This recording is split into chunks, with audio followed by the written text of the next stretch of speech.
ಸಮಾಜ ಅತ್ಯಂತ ಹಿಂದುಳಿದ ಸಮಾಜ. ಅದಕ್ಕೆ ರಾಜಕೀಯ ಪ್ರಾತಿನಿಧ್ಯ ಇಲ್ಲ, ಸಂಘಟನೆಯಲ್ಲಿ ಕೊರತೆ ಇದೆ.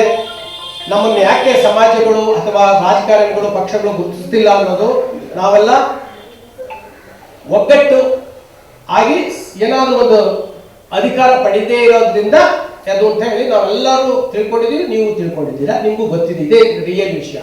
ಎಲ್ಲಿ ಸಂಘಟನೆ ಇದೆ ಅಲ್ಲ, ಎಲ್ಲಿ ಶಕ್ತಿ ಇದೆ ಅಲ್ಲಿ ಖಂಡಿತ ಅದು ಗುರುತಿಸುವಂಥ ಕಾರ್ಯಕ್ರಮ ಆಗುತ್ತೆ.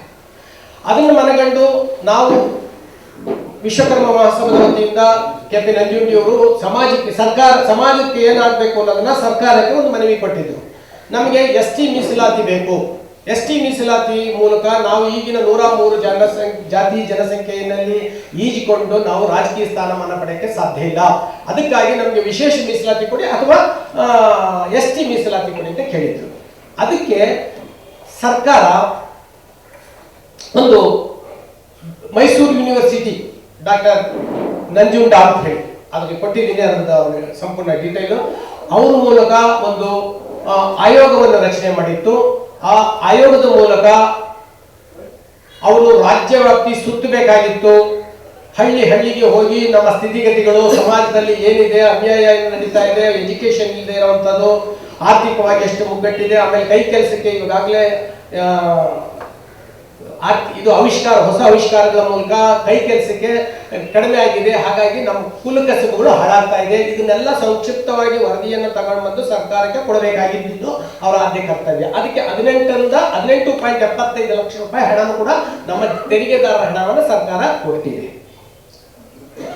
ಇದು ಅಲ್ಲಿ ಹೋಗಿ ಮಾಡಬೇಕಾದಂಥವ್ರು ಇಲ್ಲೇ AC ರೂಮ್ನಲ್ಲಿ ಕೂತ್ಕೊಂಡು ಯಾರ್ದೋ ಆಮಿಷಗಳಿಗೋ ಅಥವಾ ವಿಶ್ವಕರ್ಮ ಸಮುದಾಯಕ್ಕೆ ST ಮೀಸಲಾತಿ ಸಿಗಬಾರದು, ಅವರನ್ನು ನಮ್ಮ ಸರಿ ಸಮಾನವಾಗಿ ಬೆಳಿತಾರೆ ಅಂತ ಏನೋ ದೂರದೃಷ್ಟಿನೋ ಏನೋ, ಹಾಗಾಗಿ ಅವರು ಯಾವುದೋ ಒಂದು ಬೂಟಾಟಿಕೆಯ ಒಂದು ವರದಿಯನ್ನ, ಕರಡು ಪ್ರತಿಯನ್ನ ಸರ್ಕಾರಕ್ಕೆ ಸಲ್ಲಿಸಿದ್ದಾರೆ.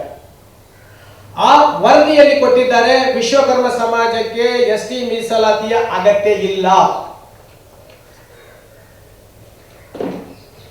ಅನ್ನೋ ಒಂದು ವರದಿ ಕೊಟ್ಟಿದ್ದಾರೆ. ಆ ವರದಿ ಫಸ್ಟ್ ನಾವು ವಿಶ್ವಕರ್ಮ ಸಮಾಜ ಒಕ್ಕರ್ಲಿಂದ ವಿರೋಧ ಮಾಡ್ತೀವಿ, ಖಂಡಿಸ್ತೀವಿ.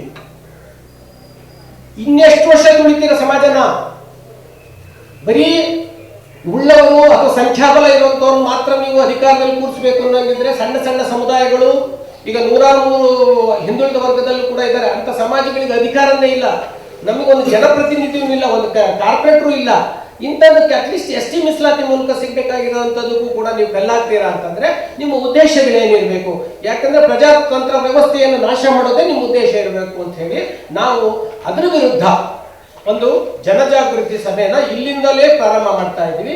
ಅದರ ಪೂರ್ವಭಾವಿಯಾಗಿ 4ನೇ ತಾರೀಕು ಹೆಗ್ಗನಹಳ್ಳಿನಲ್ಲಿ ಒಂದು ಕಾರ್ಯಕ್ರಮ ಜಗದೀಶ್ ಅವರು ಮತ್ತು ತಂಡದವರು ಏರ್ಪಡೆ ಮಾಡ್ಕೊಂಡಿದ್ದಾರೆ. ಅದಕ್ಕೆ ಮಾನ್ಯ ನಂಜುಂಡಿಯವರು ಬರ್ತಾರೆ, ಅಲ್ಲಿ ಸೋಮಶೇಖರ್ ಅವರು ಬರ್ತಾರೆ, ಮುನ್ರಾಜ್ ಅವರು ಬರ್ತಾರೆ. ಈ ಕಾರ್ಯಕ್ರಮದ ಮೂಲಕ ಇಡೀ ರಾಜ್ಯದಲ್ಲಿ ST ಮೀಸಲಾತಿ ವಿರುದ್ಧ ನಾವು ಹೋರಾಟ ಮಾಡ್ಕೋಬೇಕು ಅಂತ ಹೇಳಿದ್ವಿ. ಅದಕ್ಕೆ ತಮ್ಮೆಲ್ಲರ ಸಹಕಾರ ಬೇಕು.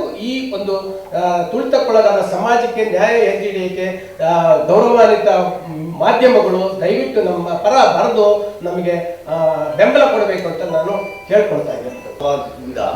ಒಂದು ಜನಜಾಗೃತಿ ವೇದಿಕೆಯನ್ನ ಮಾಡ್ತಾ ಇದ್ದೀವಿ. ಹಾಗೂ ಅಮರ ಶಿಲ್ಪಿ ಜಕಣಾಚಾರ್ಯ ಅವರ ಸಂಸ್ಮರಣಾ ದಿನಾಚರಣೆಯನ್ನು 4ನೇ ತಾರೀಕು ಮಾಡ್ತಿದ್ದೇವೆ ಹೆಗ್ಗನಹಳ್ಳಿ ಕ್ರಾಸ್ನಲ್ಲಿ. ಇದರ ಉದ್ದೇಶ ಏನಂದ್ರೆ, ಮೂಲ ಉದ್ದೇಶ ಸರ್ಕಾರದಿಂದ ನಮಗೆ ಆಗುತ್ತಿರುವ ಅನ್ಯಾಯಗಳನ್ನು ನಾವು ನಮ್ಮ ಜನಾಂಗಕ್ಕೆ ಎತ್ತಿಡಿದು ತೋರಿಸಿ ಅದನ್ನ ನಾವು ಜನಗಳನ್ನ ಒಗ್ಗಟ್ಟಾಗಿ ಸೇರಿಸಿ ಜಾಗೃತಿ ಮೂಡಿಸಬೇಕು ಅಂತೇಳಿ ಈ ಒಂದು ಜಾಗೃತಿ ಒಂದು ವೇದಿಕೆಯನ್ನ ಮಾಡ್ತಾ ಇದ್ದೀವಿ. ಇದರಿಂದ ಈ ಒಂದು ವೇದಿಕೆನೇ ಫಸ್ಟ್ ನಮ್ಮ ಬೆಂಗಳೂರಿಂದನೇ ಮೊದಲ ಪ್ರೋಗ್ರಾಮ್ ಆಗಿರುತ್ತೆ. ಇದು ಉದ್ದೇಶ ಬಂದ್ಬಿಟ್ಟು ನಮಗಾಗಿರೋ ಈ ಕುಲಶಾಸ್ತ್ರದ ಅಧ್ಯಯನದಲ್ಲಿ ನಮಗೆ ಅನ್ಯಾಯ ಆಗಿರೋದ್ರಿಂದ ಆ ಉದ್ದೇಶಕ್ಕೆ ಮಾಡ್ತಾ ಇದ್ದೇವೆ. ವಿನಂತಿ, ನಾವು ಈಗ ನಮ್ಮ ಅಖಿಲ ಕರ್ನಾಟಕ ವಿಶ್ವಕರ್ಮ ಮಹಾಸಭಾದ ವತಿಯಿಂದ ನಾವು 4ನೇ ತಾರೀಕು ಭಾನುವಾರ ಹೆಗ್ಗನಹಳ್ಳಿನಲ್ಲಿ ಕಾರ್ಯಕ್ರಮವನ್ನು ಆಯೋಜಿಸಿದ್ದೇವೆ. ಕಾರ್ಯಕ್ರಮ ಆಯೋಜನೆ ನಮ್ಮ ರಾಜ್ಯಾಧ್ಯಕ್ಷರ ಅನುಮತಿ ಮೇರೆಗೆ ಒಂದು ಕಾರ್ಯಕ್ರಮವನ್ನು ಮಾಡಬೇಕು ಅಂತ ರೂಪಿಸಿದ್ದೇವೆ. ಹಾಗಾಗಿ ನಮ್ಮ ಕುಲಶಾಸ್ತ್ರದ ಅಧ್ಯಯನ ಯಾಕೆ ನಮಗೀಗ ನೀಡಿರ್ತಕ್ಕಂಥದ್ದು ನಮಗೆ ಎಷ್ಟು ಸಮಾಜಕ್ಕೆ ಅನ್ಯಾಯ ಆಗಿದೆ, ಅದರ ವಿರುದ್ಧವಾಗಿ ನಮಗೆ ಕುಲಶಾಸ್ತ್ರ ಅಧ್ಯಯನ ಸರಿಯಾದ ರೀತಿಯಲ್ಲಿ ಕೊಟ್ಟಿಲ್ಲ ಅಂತೇಳಿ KP ನಂಜುಂಡಿ ಅವರ ನೇತೃತ್ವದಲ್ಲಿ ಯಜ್ಞಹಳ್ಳಿಯಲ್ಲಿ ಒಂದು ಸಮಾವೇಶವನ್ನು ಹಮ್ಮಿಕೊಂಡಿದ್ದೇವೆ.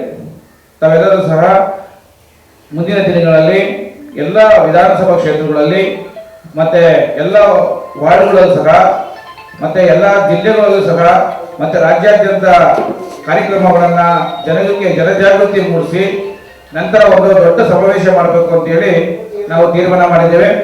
ಆದ್ದರಿಂದ ಒಂದು ಜನಜಾಗೃತಿ ಸಮಯ ಅಂತೇಳಿ ಎಲ್ಲ ವಾರ್ಡ್ ವೈಸ್ಗಳಲ್ಲೂ ಸಹ ನಗರ ಪ್ರದೇಶದಲ್ಲಿ ಮಾಡ್ತಾ ಇದ್ದೀವಿ, ಹಾಗೆ ವಿಧಾನಸಭಾ ಕ್ಷೇತ್ರಗಳಲ್ಲೂ ಸಹ ಮಾಡ್ತಾ ಇದ್ದೀವಿ.